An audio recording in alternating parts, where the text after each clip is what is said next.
प्रभु यीशु मसीह के मधुर और मीठे नाम से आप सभी को जय मसीह की। आज परमेश्वर के वचन में आप सभी का स्वागत है। परमेश्वर पिता आज अपने वचनों के द्वारा आप सभी को बहुत आयत से आशीष को दे। पिता परमेश्वर आज अपने वचनों के द्वारा आपसे बोले और बातचीत करे। हम पहला कुरिन्थी में से कुछ बातों को सीख रहे हैं जो हमें जानना अवश्य है।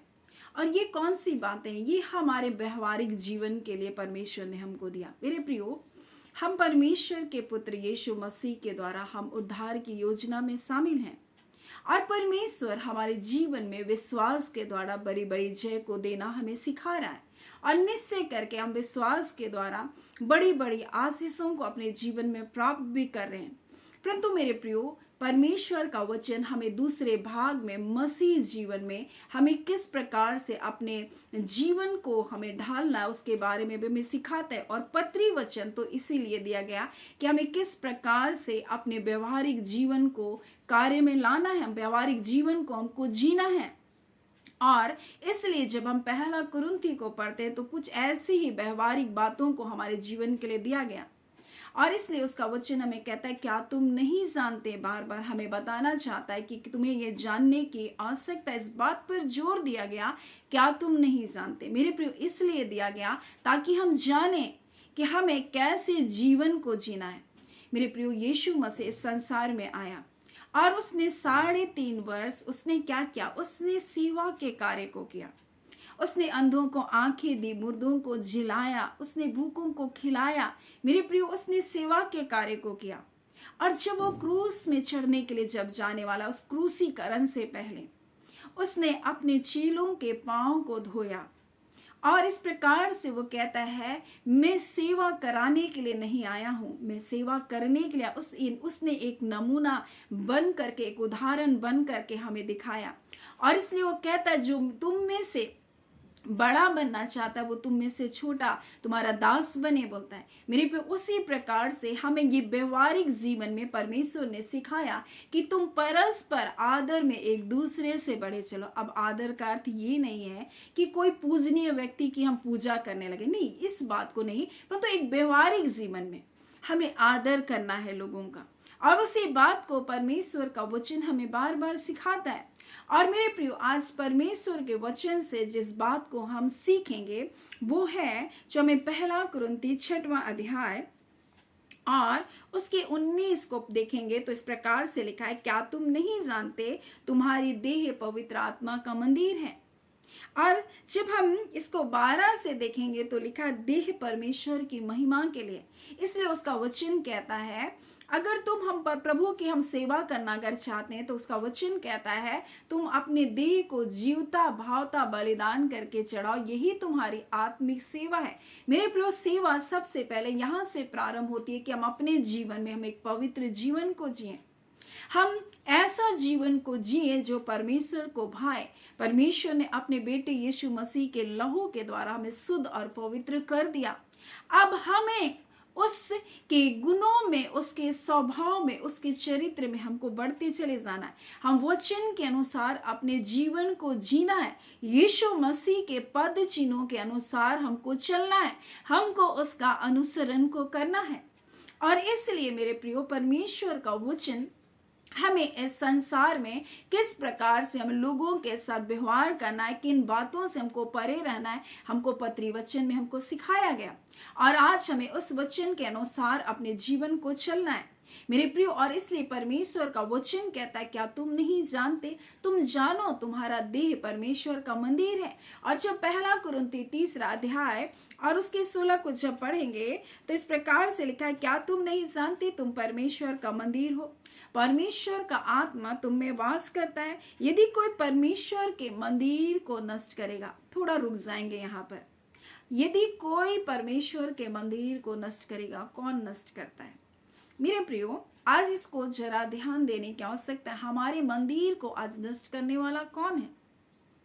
हम तो सारा ठीक रहा शैतान के सिर पर हम फोड़ देते हैं। हम कहते हैं शैतान इस शरीर में बीमारी को ला रहा है, शैतान सब कुछ कर रहा है। लेकिन मैं आपको बता दूं, आधा से ज्यादा कार्य तो वो तो बस आता है और वो आकर के जैसे एक मक्खी आती है और बीमारी को रख करके वो चली जाती है, उसका काम खत्म हो गया। हम अगर हम अगर सचेत नहीं है तो वो बीमारी हमारे जीवन में आ जाएगी। लेकिन जब हम सचेत है तो हमको पता है हमको क्या चीज को ढक कर रखना है ताकि ये मक्खियां आकर उसमें ना बैठे। कई बार हम सचेत, हम चौकस नहीं है, इस कारण तो मेरे प्रियो ये बीमारियां, ये दुख, ये तकलीफ हमारे जीवन पर घर करती है। और लिखा उसका वचन कि जो कोई इस मंदिर को नष्ट करेगा मैं उसको नष्ट करूंगा। कौन नष्ट करने वाला है? क्या सिर्फ शैतान इसको नष्ट करता? नहीं, कई बार हम चिंताओं को बहुत ज्यादा अपने जीवन में लेकर आते हैं। हम दिन भर चिंता करते रहते हैं, हम दिन भर परेशान रहते हैं। लेकिन परमेश्वर का वचन क्या कहता है? अपनी सारी चिंता मुझ पर डाल दे, मुझको तुम्हारा ध्यान है। अगर हम विश्वास करने वाले लोग हैं तो हमें चिंता नहीं करना होगा मेरे प्रियो, क्योंकि अगर चिंता कर रहे हैं मतलब हमको विश्वास नहीं है, ये बात स्पष्ट है। परंतु अगर हम परमेश्वर के ऊपर विश्वास करते हैं तो हम अपने सारे बोझ को उसके ऊपर डाल दे। अगर हम डालना नहीं जानते तो हम ऐसी छोटी प्रार्थना कर सकते, प्रभु ये मेरे जीवन में बहुत बड़ा बोझ है और मैं इस बोझ को और उठा नहीं सकती, कृपा करके आप आइए और मेरे हृदय के इस बोझ को, इस चिंता को आप उठा लीजिए। मेरे प्रियो, जब आप ऐसी छोटी प्रार्थना करेंगे परमेश्वर आपके जीवन के उन बोझों को उठा लेगा। कई बार हम बोझ को लेते जाते हैं, हम ढोते रहते हैं, हम चिंता में रहते हैं और हम अपने जीवन में कई प्रकार की बीमारियों को, दुख और दर्द और पीड़ाओं को अपने अंदर राज्य करने दे देते हैं। और इस कारण बहुत सारे लोग क्या कर रहे हैं? अपने जीवन को नष्ट कर रहे हैं मेरे प्रियो। लेकिन परमेश्वर का वचन हमें क्या बताता है? हमारा देह उसके पवित्र आत्मा का मंदिर है। हम जब चिंता को, नाना प्रकार की बातों को, अपने मन में कड़वाहट को, किसी की बातों को जो हमें चोट पहुंचाए उसको अगर हम सोचते रहेंगे तो हमारे जीवन को रोगी कर देगा, हमारे जीवन को तोड़ देगा। और निराश मन क्या होता है? दब जाता है मेरे प्रियो। निराश मन हमारे जीवन को क्या करता है? नीचे दबा देता है और हमारे जीवन के स्तर को, हमें सोचने, हमारे समझने की शक्ति को क्या करता है? खत्म कर देता है मेरे प्रियो। इसलिए आज परमेश्वर अपने वचन के द्वारा में बताना चाहता है, क्या तुम नहीं जानते तुम्हारा देह मेरे पवित्र आत्मा का मंदिर है? और इस देह को के द्वारा हम परमेश्वर की महिमा करें और यही तो हमारे आत्मिक सेवा है। और परमेश्वर स्वयं कहता है तुम अपनी सारी चिंता को मुझ पर डाल दो। कुछ लोग मेरे प्रियो इस संसार में अपने देह में अनाप शनाप चीजों को लेकर आ रहे हैं। वो शराब को, व्यसनों को, क्या गुटखों को और अपने कई नशीली चीजों को, ड्रग्स को लेकर अपने शरीर को क्या करें? नष्ट करें। क्या शैतान नष्ट करें? नहीं, परंतु वो उनकी सोच पर, उसकी बुद्धि पर ऐसा कब्जा करके रखा, देखो इस संसार में तुमसे तो कोई तुम्हारी चिंता करने वाला नहीं, तुमसे तो कोई प्रेम करने वाला नहीं। तुम पियो, अपने जीवन को ऐसे दुखों में डुबो दो और तुम अपनी चिंताओं से मुक्त हो जाओगे। क्या एक शराब को पीना, व्यसनों में जीवन को जीना आपकी चिंता को कम कर सकता है? नहीं, वो आपके शरीर को और भी नष्ट कर देगा। और ना सिर्फ यहाँ नष्ट करेगा परंतु मेरे प्रियो वो शरीर आपको अनंत कालीन के लिए आपको क्या करेगा? उस नरक की आग में लेकर जाएगा। और आज तो परमेश्वर अपने वचन के द्वारा में क्या बताना चाहता है? हमें अपने देह के बारे में सोचने की आवश्यकता है। ये परमेश्वर का मंदिर है और इसलिए तो मेरे प्रियो, हम जिस प्रकार से संसार में सब चीजों का ख्याल रखते हैं उसी प्रकार से अपने शरीर का भी हमको ख्याल रखना है। हमें अच्छा भोजन को भी करना है, हमें स्वस्थ रहना है मेरे प्रियो, हमें व्यायाम भी करना है। और ये तो परमेश्वर का वचन हमें बताता है। और दूसरी ओर हमें ये बात को भी सिखाता है कि हमको पापों से दूर भी रहना है।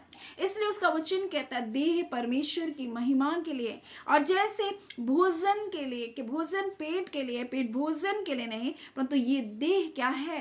परमेश्वर की महिमा के लिए, बेविचार के लिए नहीं है। इसलिए कहता है तुम अपने देह के द्वारा तुम परमेश्वर की महिमा को करो। ये देह बेविचार के लिए नहीं दिया गया कि अब आप इसे पाप में, बुराई में, बेविचार में, व्यसनों में, नाना प्रकार के भोग और विलास में अपने जीवन को ले जाएं। और अंततः जब ये शरीर आपको जवाब दे दे तब वो कहें प्रभु मुझ पर दया कर, मुझ पर अनुग्रह कर, क्योंकि ये तो परमेश्वर की महिमा के लिए दिया गया है।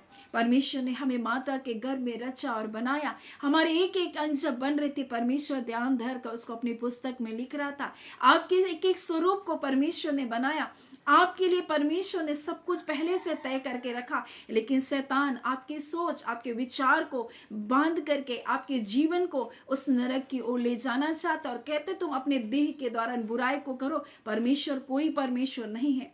ऐसे विचारधाराओं को, ऐसी बातों को, ऐसी गड़बड़ियों को मनुष्य के जीवन में लेकर वो पाप और बुराई की ओर लेकर जा रहा है। मेरे प्रियो, आज परमेश्वर अपने वचन के द्वारा में क्या बताना चाहता है, हमें ये जानने की आवश्यकता है कि हमारा देह परमेश्वर के पवित्र आत्मा का मंदिर है, और इसलिए उसका वचन कहता है परमेश्वर का आत्मा तुम में वास करता है, तुम्हारे जीवन में रहता है। कैसे मेरे प्रियो, जब वो आत्मा रहता है तो हम बुराई भी लेकर आ रहे।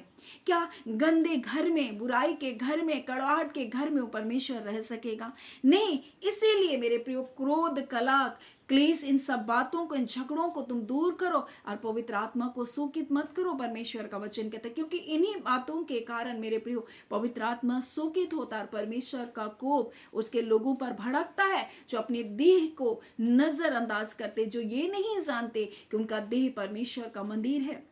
और अंततः वो विलाप करते, परमेश्वर आप मेरी चिंता नहीं करते, परमेश्वर आप मेरी सुधि नहीं रखते। लेकिन जब हमारे शरीर में बल और शक्ति रहता है, जब हम स्वस्थ रहते हैं, तब हम तो सोचते हैं कौन परमेश्वर, मैं ही तो सब कुछ हूँ, मेरा धन ही तो सब कुछ है, मेरी पहचान ही तो सब कुछ है, मेरे जैसा सुंदर कौन है। अरे ये बेकार की बातें, अरे प्रभु की बातों को कौन सुनता है, ये तो व्यर्थ उपदेश को दे रहा है, ऐसे हम सोचने लग जाते हैं। लेकिन जब बीमार होते हैं तब तो हमको परमेश्वर पहले याद आता है। इसलिए मेरे प्रियो, अगर हम स्वस्थ हैं, आज हम भले चंगे हैं, तो इस देह के द्वारा परमेश्वर की महिमा करें। नहीं तो परमेश्वर का वचन कहता है इस प्रकार से, जो कोई इस मंदिर को, जो मेरा मंदिर है, ये परमेश्वर का मंदिर है। परमेश्वर का वचन कहता है मैं हाथों के बनाए हुए मंदिर में नहीं रहता हूँ, परमेश्वर अपने बनाए हुए मंदिर में रहता है, और उसका बनाया हुआ मंदिर हम है। और परमेश्वर का वचन कहता है जो इस मंदिर को नष्ट करेगा मैं उसे नष्ट करूंगा। दूसरी ओर, एक तो हम हैं जो इस मंदिर को कई बार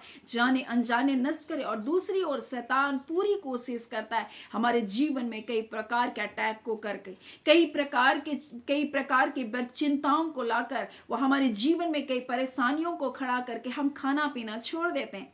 हम व्यर्थ बातों में अपने मन को लगाते हैं और हमको वो दौड़ाता है, हमको भगाता है, ताकि हम अपने अब इस संसार की बातों में उलझ कर रह जाएं और हम अपने ख्याल नहीं रखते। और इस प्रकार से वो शरीर को कमजोर करता है। और इसलिए उसका वचन कहता है आत्मा तो तैयार रहता है, परंतु शरीर क्या है, दुर्बल है, वो प्रार्थना नहीं कर पाता। जब आपका शरीर कमजोर होगा मेरे प्रियो, आप प्रार्थना नहीं कर पाएंगे मेरे प्रियो। और इसी देह में होकर परमेश्वर अपने कार्य को करेगा। इसीलिए हमें आज अपने देह के बारे में जानने की आवश्यकता है। ये देह परमेश्वर का मंदिर है और परमेश्वर का आत्मा इसमें वास करता है। सो हम इस देह के द्वारा पाप और बुराई को ना करें। इस देह के द्वारा हम कई प्रकार की चिंता और व्यर्थ बातों को इस देह में लेकर ना आए, परंतु हम अपने सारी चिंता, सारे बोझ को परमेश्वर को डालें और इस देह के द्वारा हम परमेश्वर की महिमा करें। यही तो आत्मिक सेवा है मेरे प्रियो। पवित्रताई के साथ अपने जीवन को जिए और चले, ना कि व्यर्थ कड़वाहट को, कटुता को, निराशा को, हताशा को, डिप्रेशन को लोग लेकर आ रहे। क्यों? वो सोच रहे अब क्या होगा, आगे क्या होगा। मेरे प्रियो, परमेश्वर के हाथों में सब कुछ है, सारा नियंत्रण परमेश्वर के हाथ में। इसलिए आज ये पृथ्वी टिकी है। अगर परमेश्वर थोड़ा सा भी इसको अपने नियंत्रण से हटा दे मेरे प्रियो, ये डावाडोल होकर नष्ट हो जाएगा। एक एक तारे आसमान से गिर करके वो क्या करेंगे, भस्म कर देंगे, वो सब कुछ नष्ट हो जाएगा मेरे प्रियो। सब कुछ परमेश्वर के नियंत्रण में मेरे प्रियो, हर चीज परमेश्वर के नियंत्रण में। हम इतने वायुमंडल के इतने दबाव में भी, इतने हवा में भी हम सुरक्षित हैं मेरे प्रियो। हम नष्ट नहीं हो रहे, हम फट नहीं जा रहे मेरे प्रियो। परमेश्वर का अनुग्रह है, सब कुछ को नियंत्रित करके रखा। आपके जीवन का एक एक पल नियंत्रित है। इसलिए आप जाने परमेश्वर आपकी परिस्थितियों को नियंत्रण में रखा है। सो आप जाने इस बात को कि आप परमेश्वर का मंदिर हैं, परमेश्वर का आत्मा आप में वास करता है। आप जाने कि इस मंदिर को हमें किस प्रकार से चलना है ताकि परमेश्वर इस मंदिर को नष्ट ना करें। और इसलिए परमेश्वर का वचन कहता है जो परमेश्वर नष्ट करेगा मैं उसे नष्ट करूंगा, क्योंकि परमेश्वर का मंदिर क्या है, पवित्र है। और वो तुम हो, स्पष्ट बताता है कि वो आप हो। और इसलिए जबकि परमेश्वर जो स्वयं पवित्र है वो इस पवित्रताई के मंदिर में रहेगा, ना कि अशुद्धता, अपवित्रताई, बुराई में। सो आज परमेश्वर अपने वचन के द्वारा हमें बताना चाहता है, आज हम अपने बारे में सचेत हो जाएं, अपनी देह के बारे में सचेत हो जाएं, अपने सोच विचार के बारे में सचेत हो जाएं। हम क्या देख रहे हैं, क्या बोल रहे हैं, क्या सुन रहे हैं, बहुत मायने रखता है मेरे प्रियो। हम कैसे लोगों के साथ व्यवहार करते हैं, ये बहुत मायने रखता है। और इसलिए तो परमेश्वर की दासी जॉयस मेरे इस प्रकार से कहती है, जब उसने अपने एक सहकर्मी के साथ जो सेवा में उसकी सहायता कर रही थी, उसके साथ उसने बहुत बुरा व्यवहार किया। और तब तो जब वो प्रार्थना करने गई तो परमेश्वर की उपस्थिति उसको नहीं प्राप्त हो रही। तब उसने बड़ी बड़ी निडरता के साथ परमेश्वर से कहा, परमेश्वर बात क्या है, मैंने क्या गलती की। तब परमेश्वर ने कहा, जो तुम्हारी सहयोगी है तुमने उसके साथ क्यों बुरा व्यवहार किया। मेरे प्रिय, उसी प्रकार से आज परमेश्वर हमें बताना चाहता है, आज हमारा देह परमेश्वर का मंदिर है। आज हमें अपने जीवन में किस प्रकार से व्यवहार करना है, चाल चलन को जीना है, इस बारे में परमेश्वर हमें बड़ी स्पष्टता से बताता है। सो हमें इन बातों को जानना बहुत आवश्यक है, ताकि हम और भी परमेश्वर की महिमा के लिए बढ़ते जाएं, हम और भी परमेश्वर की सेवा के कार्य के लिए बढ़ते जाएं। मेरे प्रियो, आज परमेश्वर पिता इस वचन के द्वारा निश्चय करके आप सभी के जीवन को आशीषित किया है। आमीन। आइए हम प्रार्थना करेंगे। धन्यवाद देते हैं जीवते सच्चे सामर्थ्य पिता परमेश्वर, प्रभु यीशु मसीह के मधुर और मीठे नाम से अबा हम आपका धन्यवाद करते हैं पिता। हम धन्यवाद करते खुदावन परमेश्वर यहोवा, मेरे राजाओं के राजा, मेरे प्रभुओं के प्रभु, ऐ खुदान सारा भूमंडल पिता परमेश्वर प्रभु जी आपके सन्मुख अपने घुटने को टेकेगा प्रभु जी, और कहेगा परमेश्वर पिता आपका बेटा यीशु ही प्रभु है पिता। हाँ खुदान परमेश्वर, क्योंकि स्वर्ग और पृथ्वी का सारा अधिकार मुझे दिया गया प्रभु, उसने कारी बांधा खाला। हम आपका धन्यवाद देते हैं पिता। आज हम आपका धन्यवाद देते हैं कि प्रियजनों को परमेश्वर जो आज इस वचनों के सेवकाई में जुड़े हैं पिता, और जब वचनों से सीखे हैं पिता कि हमारा देह आपके पवित्र आत्मा का मंदिर है, आज अपने जीवन के लिए वो सचेत हो जाए, वो कैसे लोगों के साथ व्यवहार करते, कैसे बातचीत करते, कैसे अपने बारे में सोचते, कैसे दूसरों के बारे में सोचते परमेश्वर, कैसे वो अपने देह को प्रभु जी चल रहे हैं पिता लेकर प्रभु जी, इस बात के बारे में सचेत हो सके।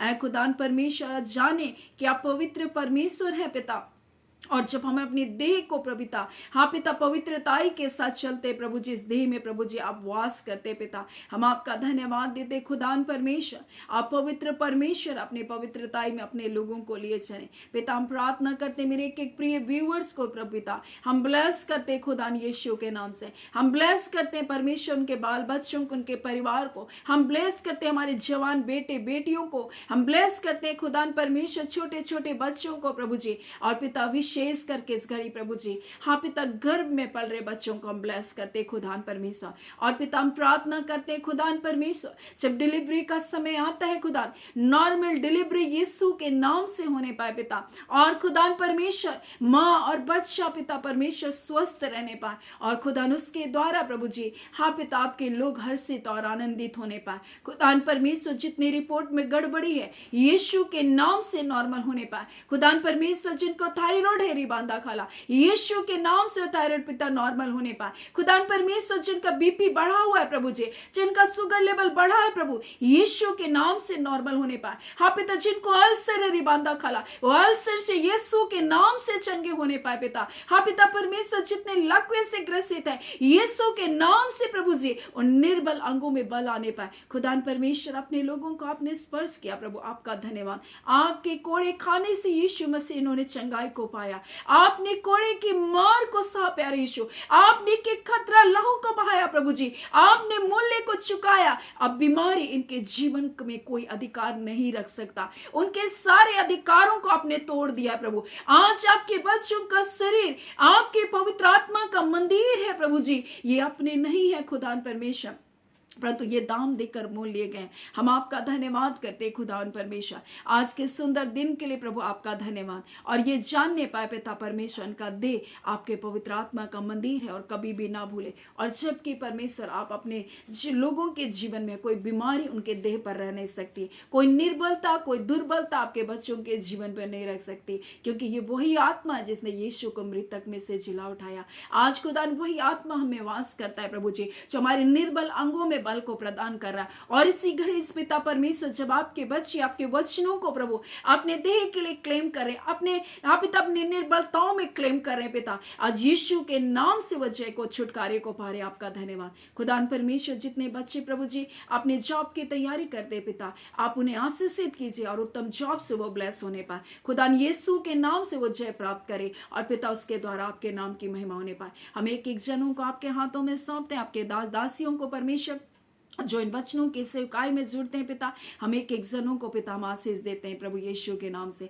और खुदान परमेश्वर आपके सेवकाई में बढ़ते चले जाएं, आपके प्रेम में, आपके अनुग्रह, आपकी दया में बढ़ते चले जाएं, आपकी सामर्थ में वो बढ़ते चले जाएं। खुदान परमेश्वर आपका राज्य बातों में नहीं परंतु आपका राज्य सामर्थ मेरी बांधा खला। और पिता एक एक जन परमेश्वर प्रभु इसी घड़ी प्रभु जी अपनी हर दुर्बलताओं से छूट जाए, वो व्यसनों से छूट जाए, वो गंदी आदतों से छूट जाए, वो गंदी वीडियो के बंधन टूट जाए यीशु के नाम से खुदा। और इसी घड़ी जितने एडिक्शन में प्रभु हाँ पिता गुटके के परमेश्वर और पिता परमेश्वर नाना प्रकार के नशीलेपन के प्रभु जी बंधन आज यीशु नासरी के नाम से हम सारे बॉन्डेज को तोड़ते हैं। एक एक जन आजाद हो जाए इसी घड़ी यीशु के नाम से, इसी घड़ी यीशु के नाम से हम आजादी की घोषणा करते हैं। ओ पिता परमेश्वर कोई अशुद्धता कोई अपवित्रता आपके बच्चों के ऊपर राज्य नहीं कर सकता। हाँ पिता आपका पवित्र आत्मा चाहे प्रभु वहां स्वतंत्रता है, कोई बंधन कोई बंधुआई की आत्मा वहां राज्य नहीं कर सकती। आपका धन्यवाद पिता,